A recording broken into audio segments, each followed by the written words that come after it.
ഇന്ന് ഞാൻ ഉണ്ടാക്കാൻ പോകുന്ന നല്ല ഇറച്ചിക്കറിയുടെ മണമുള്ള നല്ല അടിപൊളി ടേസ്റ്റുള്ള ഉരുളക്കിഴങ്ങ് കറിയാണ്. ഇത് നമുക്ക് അപ്പം, ഇടിയപ്പം, ചപ്പാത്തി ഏതിൻ്റെ കൂടെ കഴിക്കാനും അടിപൊളിയാണ്. അപ്പോൾ നമുക്ക് ഉണ്ടാക്കുന്നത് നോക്കാം.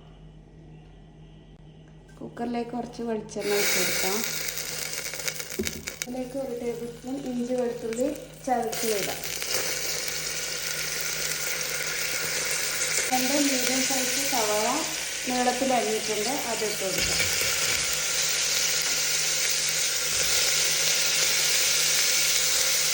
ഇതിലേക്ക് 1 ടീസ്പൂൺ ഉപ്പിട്ട് കൊടുക്കാം. എന്നിട്ട് നല്ലോണം വഴറ്റി കൊടുക്കാം. സവാള നല്ലോണം വഴന്നിട്ടിട്ടുണ്ട്. അതിലേക്ക് 2 പച്ചമുളക് ഇടാം. പിന്നെ 1 തക്കാളി നീളത്തിൽ മുറിച്ച് ഇട്ട് കൊടുക്കാം. അപ്പോൾ തക്കാളി നല്ലോണം വഴറ്റി കിട്ടിയിട്ടുണ്ട്. അതിലേക്ക് 1/4 ടീസ്പൂണ് മഞ്ഞൾപ്പൊടി ഇട്ട് കൊടുക്കാം. പിന്നെ 1 ടീസ്പൂണ് മുളക് പൊടി. അപ്പം നല്ല എരിവില്ലോണ്ടാണ് ഞാൻ 1 ടീസ്പൂൺ ഇടുന്നത്. നിങ്ങൾക്ക് വേണമെങ്കിൽ എരിവ് വേണമെങ്കിൽ അത് ചൂടാം. പിന്നെ 2 ടീസ്പൂണ് മല്ലിപ്പൊടി, 1 ടീസ്പൂണ് ഗരം മസാലയും കൂടി ഇട്ട് കൊടുക്കാം. നല്ലോണം പച്ചമണം മാറുന്ന വരെ ഒന്ന് വഴറ്റാം. ഇതിലേക്ക് 2 ഉരുളക്കിഴങ്ങ് നീളത്തിൽ മുറിച്ചതാണ്, അത് ഇട്ട് കൊടുക്കാം.